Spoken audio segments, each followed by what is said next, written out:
Bismillahirrahmanirrahim. Alhamdulillah rabbil alamin. Wassalatu wassalamu ala Rasulillah wa ala alihi wa sahbihi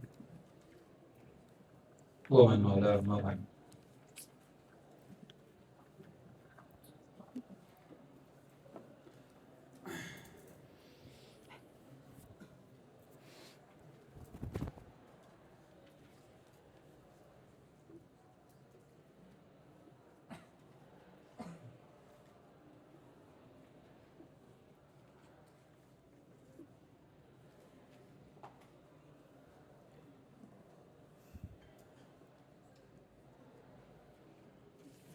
Baik.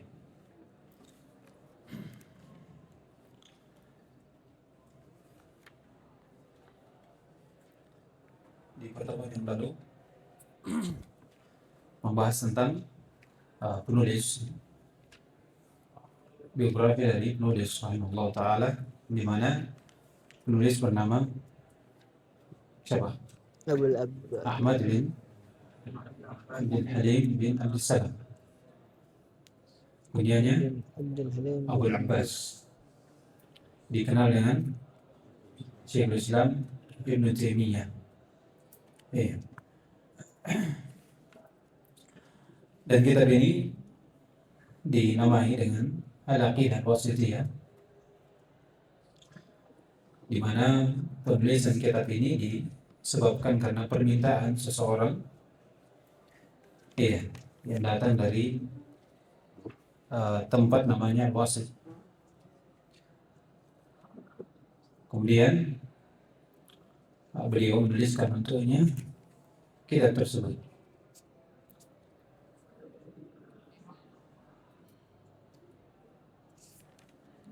Dan penulis sendiri rahimahullah ta'ala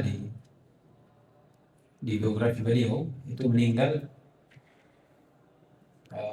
dalam keadaan tidak menikah, ya, dikarenakan sibuk dalam dakwah, sibuk dalam dakwahnya.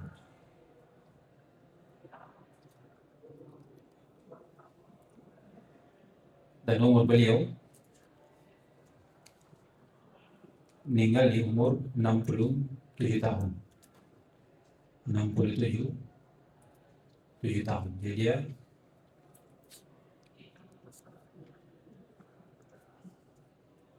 hidup selama 67 tahun. Baik. Al-Aqidah Wasithiyah dikenal dengan akidah. Akidah itu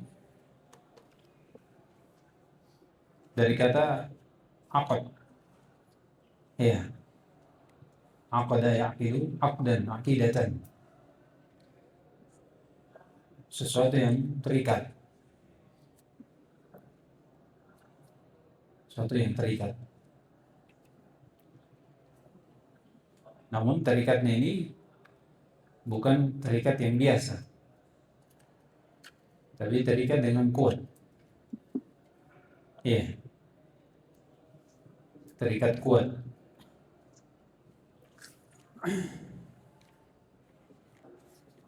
Yang dimana akidah sebagaimana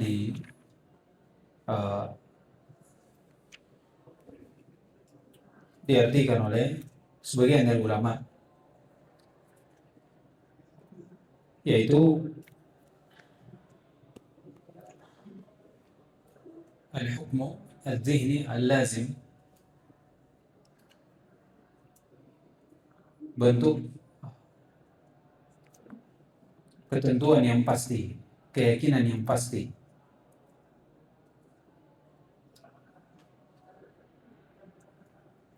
Fa'in tabaqaha atau fa'in tabaqal waqi' fa sahih wa illa fa fasid. Jadi keyakinan itu atau akidah itu sesuatu yang keyakinan yang pasti dalam hati, yang dimana keyakinan ini kalau mencocoki dalil, keyakinannya ini mencocoki dalil, berarti keyakinan tersebut keyakinan yang benar. Namun ketika keyakinan ini tidak mencocoki dalil, maka keyakinan itu keyakinan yang fasik, keyakinan yang fasik, yang rusak.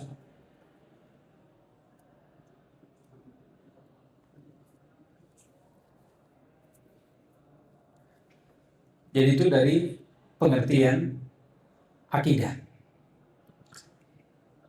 Oleh karena itu seorang itu punya keyakinan. Dari ahlul bid'ah itu juga punya keyakinan.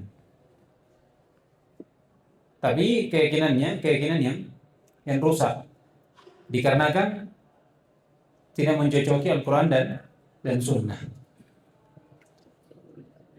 Jadi jangan bilang bahwasanya ahlul bid'ah ini tidak ada keyakinannya.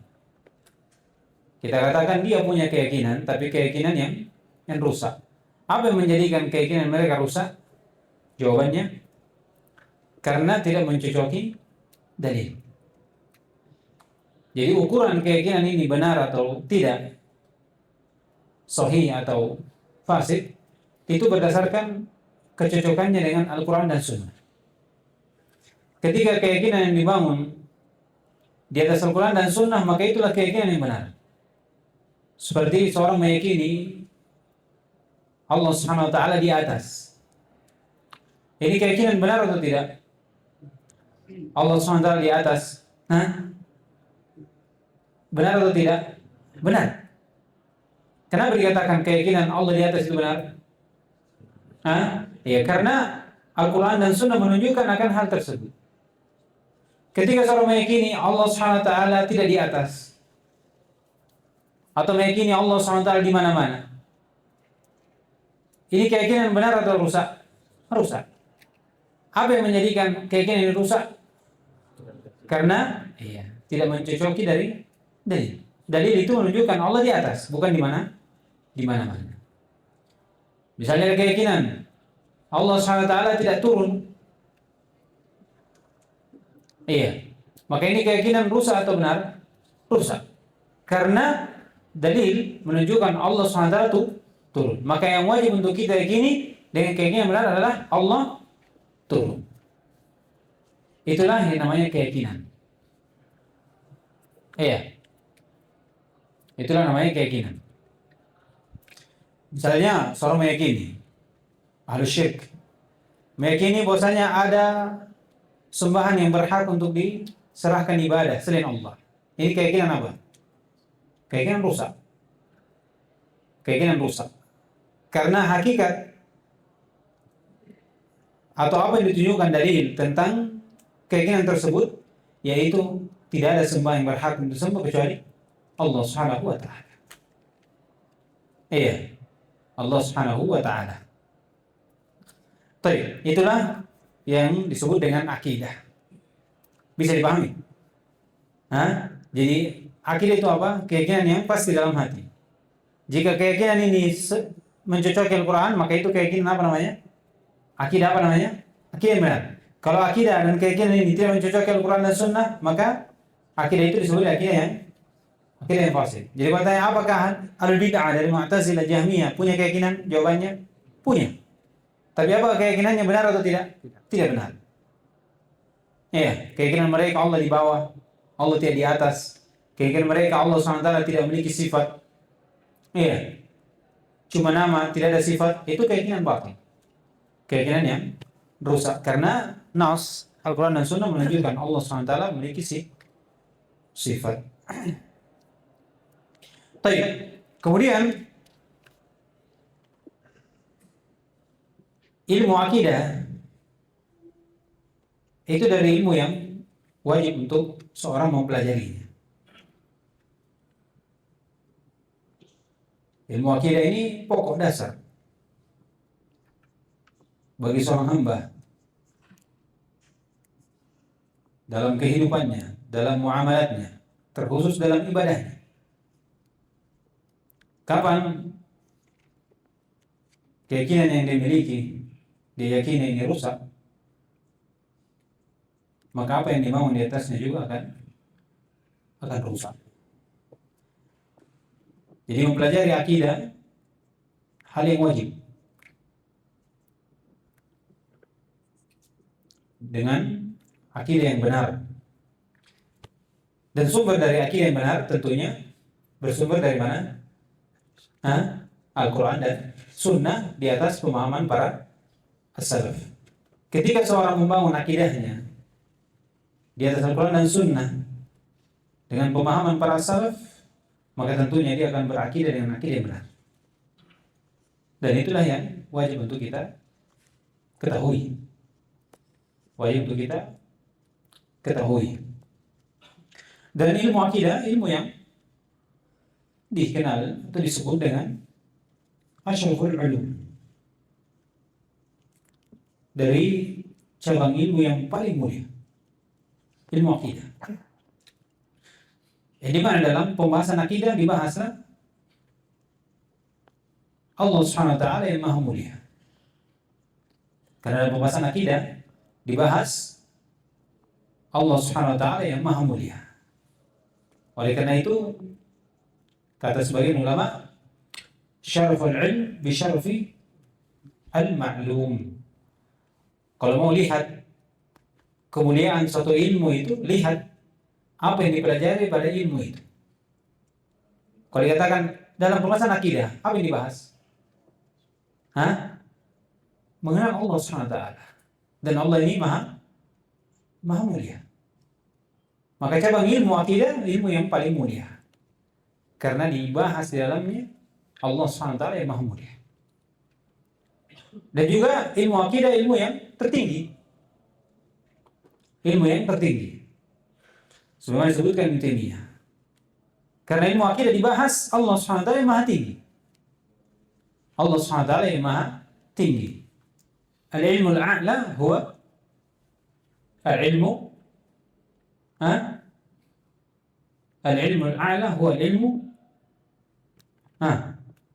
bil-a'la. Al-ilmu al-a'la huwa al-ilmu bil-a'la. Ilmu yang tertinggi itu adalah mengilmui Allah Subhanahu wa taala, mengenalnya. Mengenal Allah Subhanahu wa taala.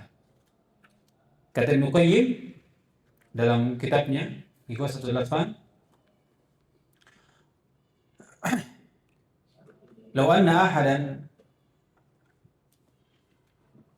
ya'rifu kulla syai'." Seandainya seorang mengetahui segala sesuatu, walam ya'rif rabbah, tapi dia tidak tahu Rabbnya, faka'annahu lam ya'rif syai'a, maka seakan-akan dia tidak tahu sesuatu apapun. Lihat bagaimana al-ilmu billah, mengetahui Allah Subhanahu wa taala, di mana seorang ketika mengetahui segala sesuatu tapi dia tidak mengenal Allah Subhanahu wa taala yang maha mulia, yang maha tinggi, yang menjadi kewajiban seorang untuk mengenal Allah Subhanahu wa taala dengan nama-nama dan sifatnya, maka seakan-akan dia tidak mengetahui sesuatu apapun. Artinya apa yang diketahui dari perkara selain mengetahui Allah Subhanahu wa taala itu tidak bermanfaat untuknya. Karena dihitung dia lam ya'rif syai'a, seakan-akan tidak tahu sesuatu apapun. Dari sini menunjukkan bagaimana kedudukan dari ilmu akidah ini. Yang dimana di dalamnya seorang mengenal Rabbnya, mengenal Allah Subhanahu wa ta'ala. Baik. Dan akidah yang ditulis oleh para ulama itu pokok dasar dari keyakinan seorang hamba, disebut dengan akidah. Karena juga datang dengan penyebutan yang selain dari penyebutan akidah, seperti disebutkan ilmu usuluddin misalnya. Usuluddin, pengetahuan tentang pokok agama.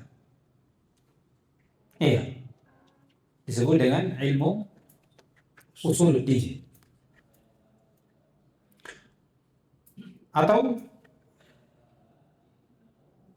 dan penyebutan dengan usuluddin ini datang dari Ad-Darimi.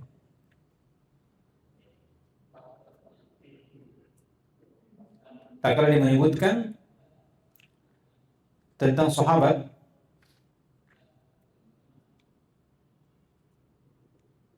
mereka ini mu'talifin, mereka bersatu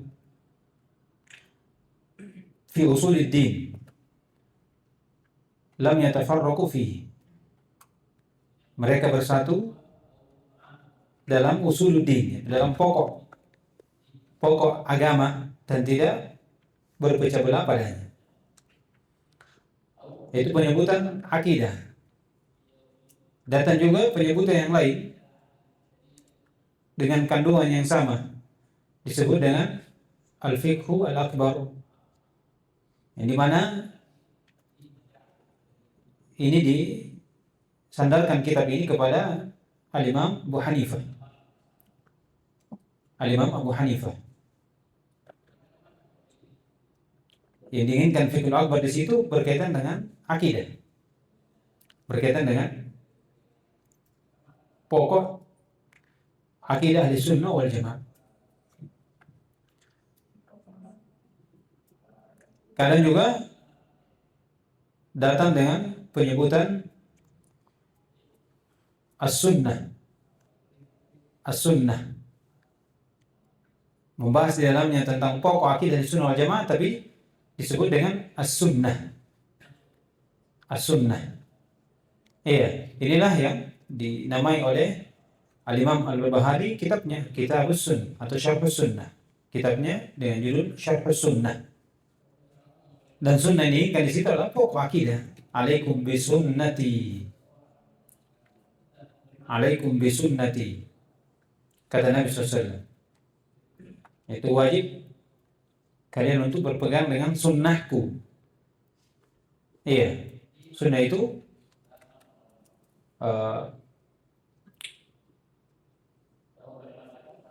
kullu ma kana alaihi Nabi SAW wa ashabu min aqidatin. Setiap apa yang berada Nabi SAW dan para sahabatnya berada di atasnya dari akidah. Wa amalin. Begitu pula amalan. Itu sunnah. Iya. Nah, inilah yang Nabi SAW perintahkan, alaikum bisunnati. Sunnah di situ adalah pokok keyakinan, akidah. Datang juga penyebutan dari akidah yang diinginkan adalah iman. Datang dalam penyebutan iman, dan dalamnya dibahas tentang permasalahan akidah, pokok akidah. Seperti kitab yang dikarang oleh Imam Ahmad dinamai dengan Usul Iman atau Usul Iman. Disebut dengan Usul Al-Iman.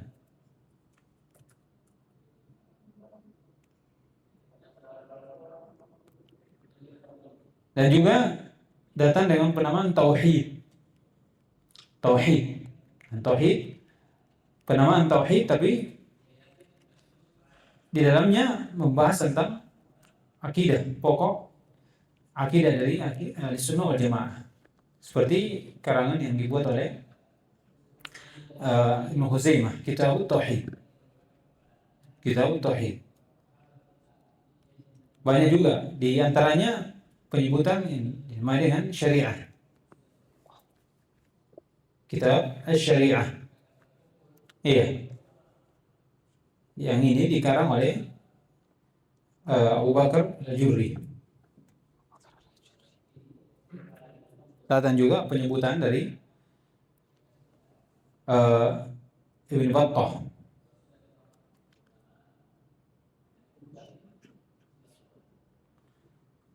Tentang penyebutan Asy-Syariah, yang diinginkan adalah pembahasan dalamnya tentang usuluddin, tentang akidah atau pokok akidah Ahlussunnah wal Jamaah. Dan banyak lagi ya kitab-kitab yang dikarang oleh para ulama yang di dalamnya terdapat pembahasan pokok akidah Ahlussunnah wal Jamaah. Kadang datang dalam bentuk ungkapan yang lain, seperti karangan dari Imam Ahmad Ar-Raddu ala Al-Jahmiyah Al-Batiniyah. Iya. Ar-raddu ala al-malahidah wa ittihadiyah. Nah, itu kadang datang di dalamnya penyebutan tentang akidah, namun penyebutan buku pengkhususan terhadap bantahan terhadap salah satu dari kelompok al-bidah yang menyelisihi akidah sunnah wal jamaah. Iya. Dan itu beberapa penamaan berkaitan tentang pembahasan akidah. Iya, ada berapa penamaan tadi? Hah? Penamaan tentang apa? Akidah itu sendiri, akidah. Iya, seperti akidah Wasidiyah, akidah Tahawiyah. Iya. Kadang juga datang dengan penyebutan Usuluddin. Kadang juga penyebutan Fiqhul Akbar. Kadang pula penyebutan dengan apa? Sunnah. Atau al-iman, atau at-tauhid, atau datang dengan penyebutan syariah. Berapa itu? 7 sama akidah. Iya. Jadi itu kalau antum baca-baca kitab, ini kitab sunnah, syarh sunnah. Iya. Ada juga usul i'tiqad ahli sunnah wal jamaah. Ada. Di dalamnya semua dari pembahasan akidah. Akidah Ar-Raziyain misalnya. Iya. Di dalamnya terdapat pembahasan akidah. Kitabul Iman misalnya. Dari para penulis kitab-kitab hadis. Di situ dibahas tentang akidah. Cuman bedanya ada yang menyebutkan dengan sanad, kemudian dia bawa ungkapan dari hadis Nabi SAW, dari ucapan sahabat, dari ucapan tabi'in, tabi'in. Ada pula bentuknya adalah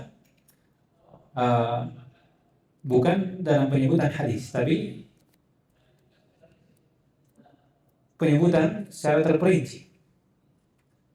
Iya, penyebutan misalnya apa yang disebutkan nanti oleh Ibnu Taimiyah. Iya, i'tiqad ahlussunnah wal jamaah misalnya anna Allah fis sama. Iya. Anna al-mu'minina yarawna rabbahum yawmal qiyamah misalnya. Iya. Itu penyebutan secara terperinci ya kan? Keyakinan ahlussunnah wal jamaah. Dan itu dibangun di atas Al-Quran dan Sunnah dan ijma'. Baik. Kemudian setelah itu kita masuk bahas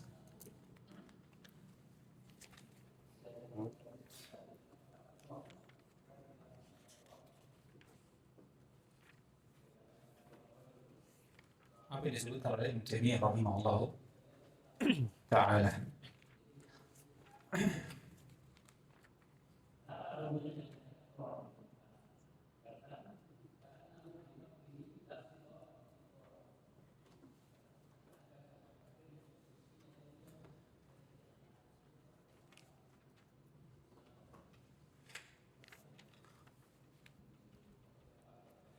Baik, baca.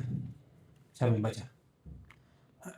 Bismillah, bismillah, wassalatu wassalamu ala rasulillah wa ala alihi wa ashabihi wa man tabi'ahum bi ihsan ila yaumiddin, amma ba'd. Qala Syekhul Islam Abdul Abbas Ahmad bin Abdul Halim ibni Abdissalam ibni Taimiyah al-Harrani rahimahullah ta'ala fi kitabihi al-Aqidatul Wasithiyah. Qala rahimahullah, bismillahirrahmanirrahim, Lillahi arsala rasulahu bil huda wa dinil haqqi liyuzhirahu 'ala ad-dini kullihi wa kafa billahi shahida. Wa ashhadu an la ilaha illallah wahdahu la syarika lah iqraran bihi wa tauhida, wa ashhadu anna Muhammadan 'abduhu wa rasuluh sallallahu alaihi wasallam tasliman mazida. Nah. Baik.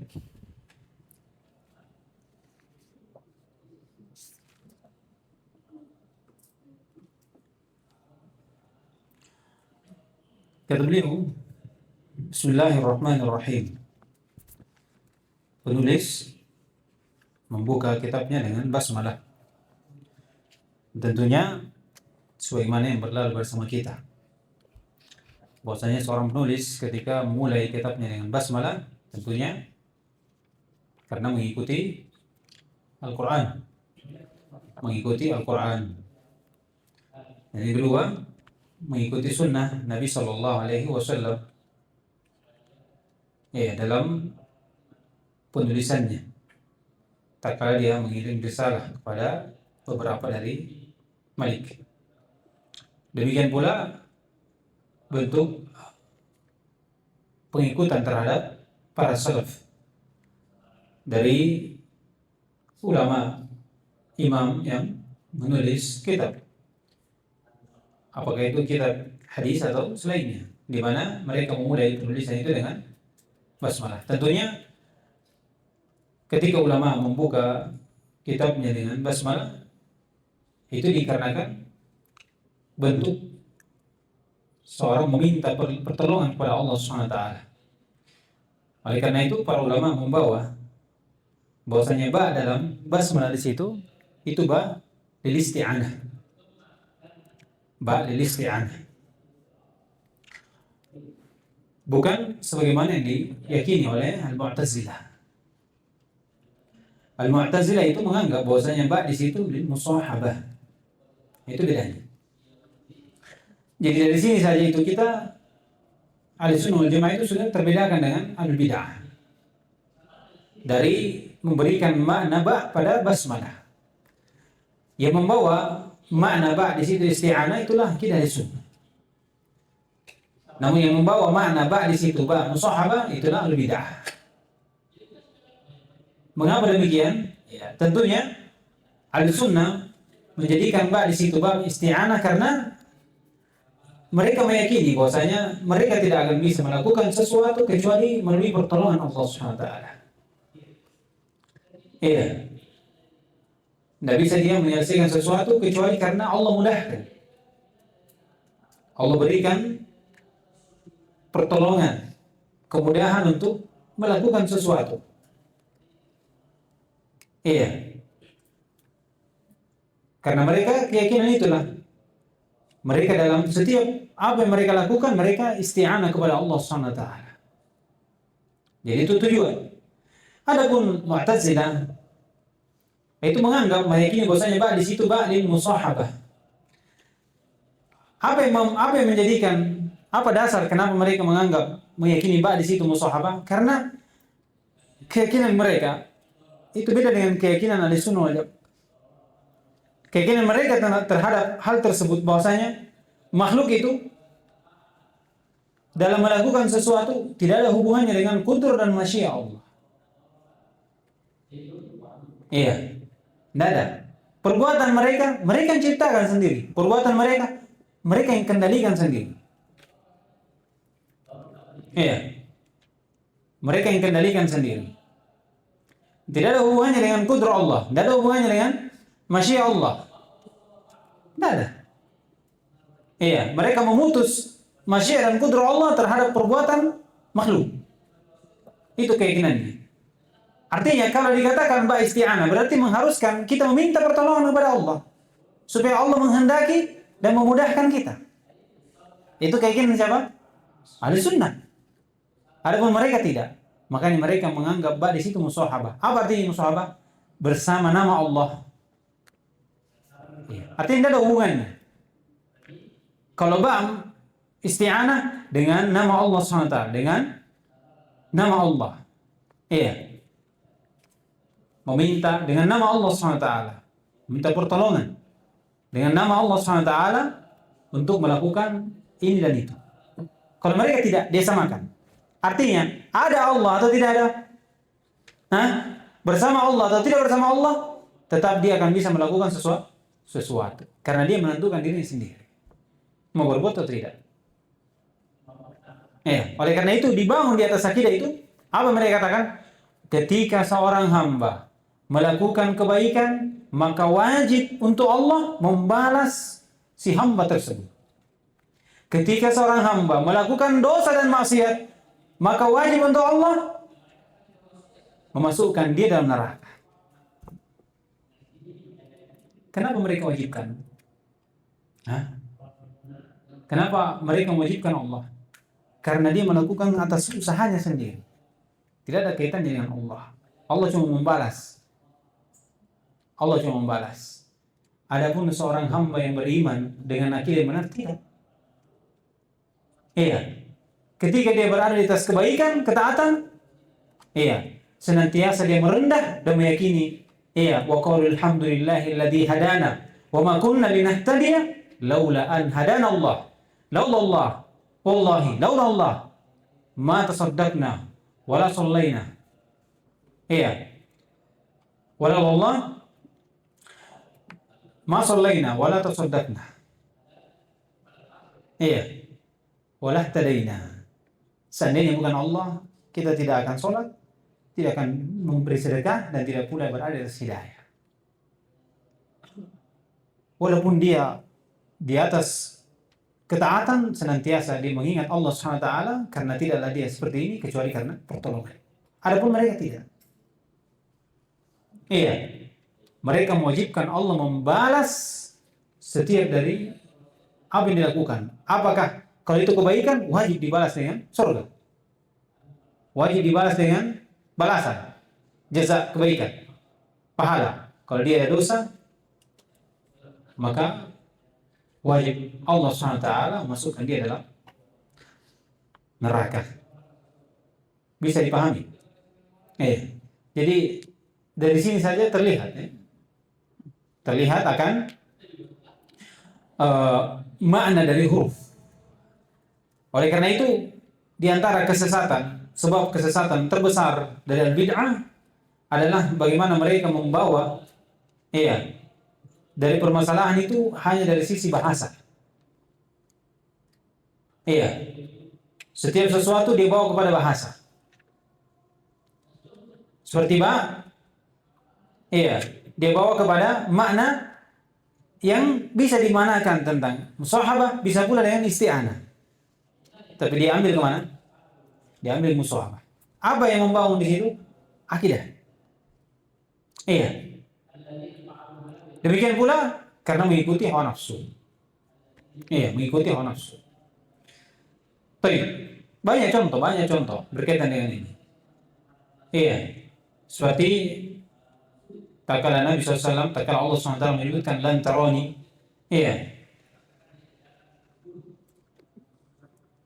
Tatkala Musa berkata kepada Rabbnya, Rabbi arini anzur ilaik. Rabbku, saya ingin melihat kepadamu. Saya ingin melihatmu dengan mata kepalaku. Ini di bumi. Apa kata Allah? Lan tarani.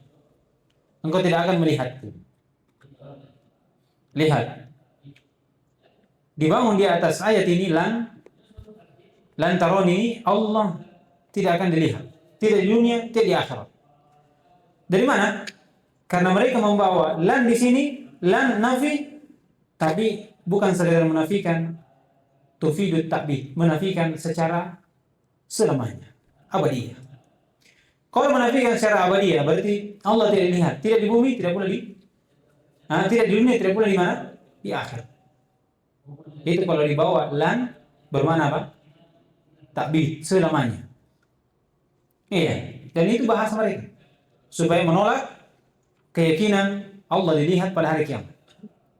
Dengan membawa lan dengan makna ta'bid, selamanya. Adapun ahli sunnah tidak. Mereka meyakini bahwasanya Allah SWT akan dilihat. Seorang mukmin akan melihat Rabbnya pada hari kiamat. Allah beri kemampuan untuknya untuk melihat dengan wajah Allah SWT yang disifati dengan cahaya. Dan itu nikmat yang paling besar yang Allah SWT berikan pada seorang mukmin dalam surga. Adapun di dunia, jelas lan tarani. Penafian di situ bukan penafian abadiyah. Penafian di situ penafian di dunia. Oleh karena itu diikatkan lan tarani. Kata Allah SWT, walakin fur ilal jabal. Lihat pada gunung. Fa istaqarra makanan fa sawfa tarawun. Kalau saya menampakkan wajahku untuk dilihat, kemudian gunung ini tidak bergerak di tempatnya, tidak hancur, maka kau akan lihat saya. Falamma tajalla rabbuhu lil-jabal ja'alahu dakka wa sarra Musa sa'iqa. Tapi tatkala Allah menampakkan wajahnya, gunung hancur berkeping-keping dan Musa pingsan. Kata para ulama, seandainya Allah tidak dilihat, tidak bisa dilihat, untuk apa ditakdir? Kalau seandainya Allah betul-betul tidak bisa untuk dilihat, tidak di dunia, tidak di akhirat, untuk apa kata Allah, walakin buril jabal? Artinya tidak ada gunanya. Iya. Tapi kalau Allah katakan walakin buril jabal, lihat pada gunung. Artinya kalau gunung tetap pada tempatnya, ketika Allah menampakkan wajahnya, maka engkau akan melihatku. Jadi di dunia Allah tidak dilihat bukan karena hal yang mustahil untuk dilihat, tapi tidak dilihat karena Allah belum memberikan kemampuan kepada kita untuk melihat Allah SWT. Adapun di akhirat itu beda ceritanya. Ya, karena Allah SWT akan berikan kemampuan kepada hambanya untuk melihat Allah Subhanahu wa Ta'ala.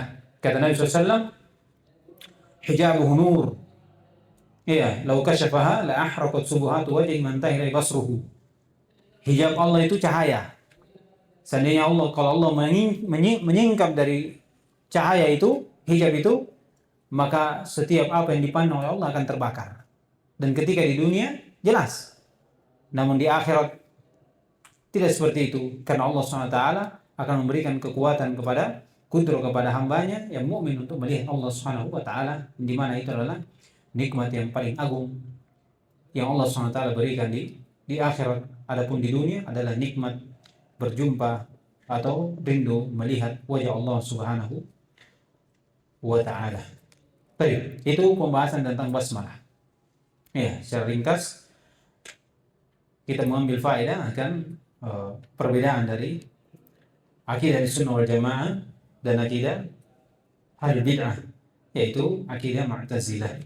Baik, sisanya insyaallah kita lanjutkan di video berikutnya. Subhanallah walhamdulillah, la ilaha illa anta, astaghfiruka wa atubu ilaik.